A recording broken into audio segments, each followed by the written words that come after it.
My first guest tonight has a rich and varied career.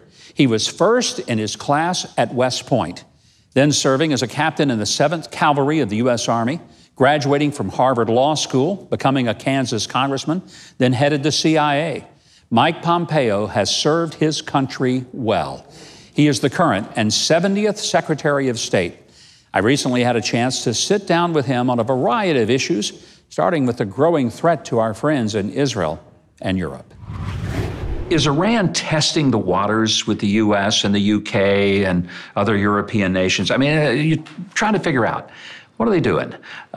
Pushing buttons, seeing what the response is going to be? Or do they really want to escalate this entire world into another global war? The president described their government as crazy yesterday. I think that's accurate in the sense of I think they don't know how to respond. But what they know how to do is terror. They've been doing it for 40 years. When the world pushes back against them, they give a little space, but then they act out again. We've asked them for the simple thing to behave like a normal nation, right? Don't build out a terror program. Don't try and blow up ambassadors in Washington, D.C. Your missile program, defensive, okay. If you need weapons to defend yourself, fine. But you don't need nuclear weapons to do that. These are simple things we've asked them. What you're seeing, I think, is the campaign that we have placed on the Iranian leadership is working. That is, it's reducing their capacity to have wealth, to arm Hezbollah, to underwrite militias throughout the Middle East. And they see that impact on their power, and they're trying to find a way to dislodge that. And President Trump's been very clear, we're not gonna let that happen. Contrast what's happening there now with what was happening in the previous administration when they basically just unloaded pallets of cash and said, here you go. It so rewarded the Islamic Republic of Iran's leadership. It said you can do all of these things. During the JCPOA, they had continued to do elements of their nuclear program in terms of they still could enrich uranium. They still had the capacity to do some level of research and build up. They were still launching missiles. They were still conducting terror campaigns. And instead, what the JCPOA did is it says, we're not going to touch any of that. We're going to give you a bunch of money so that you can hire, train, equip, get all the human capital you need. We were rewarding for them for this bad behavior, and President Trump has taken a 180-degree different approach. And we've done so in a way where America is not isolated. We've got partners not only in our deep fundamental ally Israel, who is also threatened by Iran, but Gulf states. And even on many elements of our program, many European countries understand the risk to their own people and are right alongside of us. You brought up Israel. There was so much pressure on the president about moving the embassy that it was going to just create flames all over the Middle East. That never happened. I mean, the president's instincts were dead right on this. President Trump comes at this fresh. He looks at things that we've done as a matter of history and says, did they work? What's the reality on the ground? And when he stared at this problem set, I think he understood that this was the honorable thing today. Not to mention there was a law requiring it. Yeah. But this was the proper thing to do. It recognized the reality on the ground that Israel had the right for this city to be its capital, and that the United States ought to recognize it. And so did it in spite of many folks inside the government saying it's a bad idea, it'll create chaos. We did all that we could to mitigate that, to reduce risk. But in the end, I think made a decision which will redound to the historic benefit of the United States of America.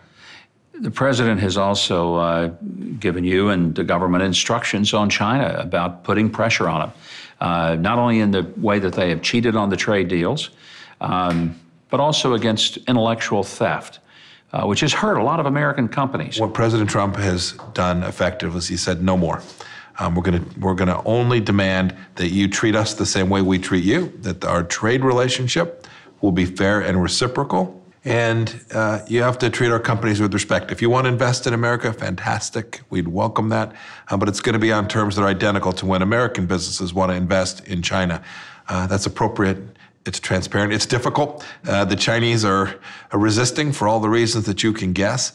But in the end, the president's got the right end of the stick on this, and we're determined to get a good outcome for the American people. Why hasn't that been the approach of the United States going back? And again, this isn't a partisan issue. We're talking Democrat, Republican alike, have kind of let China just run their own way. Why did that happen before? Why did the president see it like I think most Americans see it as a point of common sense? Boy, it's hard to know. I think the answer is this. It was a big market and American businesses wanted to be there, and we wanted them to be there.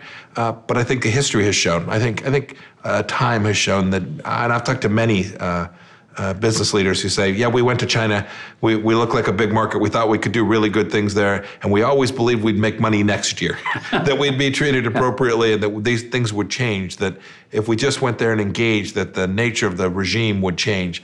And that's just proven to be false. And President Trump has called that out and said, no, we're going to fix this. We're going to do our best to fix it completely, and we're going to do so now. That's hard.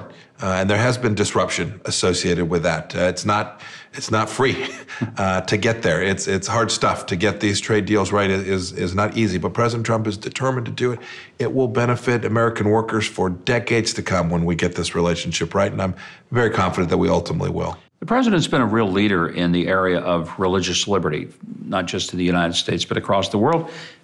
You obviously have been very outspoken on the issue of religious liberty for our allies and for partners across the world. Why is this important? A couple weeks now ago, we held the second ministerial here, where we brought countries from all around the world, Baha'is, Jews, Muslims, Christians, they were all here. And it was remarkable to watch them talk about religious freedom in their own country. And we got to hear from persecuted individuals, people who had really suffered when their religious freedom was denied, or worse yet, they were jailed or punished for simply acting out their faith. That's deeply immoral and wrong. And the United States has a responsibility to, at the very least, identify that and call it out. You've had quite the biography. I mean, having grown up in California, you go West Point, first in your class. That's pretty significant. Harvard Law, business operator and owner, member of Congress, headed the CIA, now heading the State Department. I got to think maybe there's other things out there in Secretary Pompeo's future. Love for you to go ahead and disclose what that might be. Feel free. Whatever's next, the good Lord will drive us to the right place. I'm confident of that, and I'm very focused on delivering on behalf of President Trump and the American people. Well, there have been no failures in the Mike Pompeo story so far. I just want to say how grateful we are that you're in the position you're in and serving this country and this president, and truly a delight to visit with you today. Thank you. Thank you, Kevin. It's great to see you. Our thanks to Secretary of State Mike Pompeo for making that interview possible. Now, if you'd like to know more about the Secretary and his work, you can visit state.gov/secretary, right there on your screen. Also, follow him on Twitter at SEC Sec Pompeo.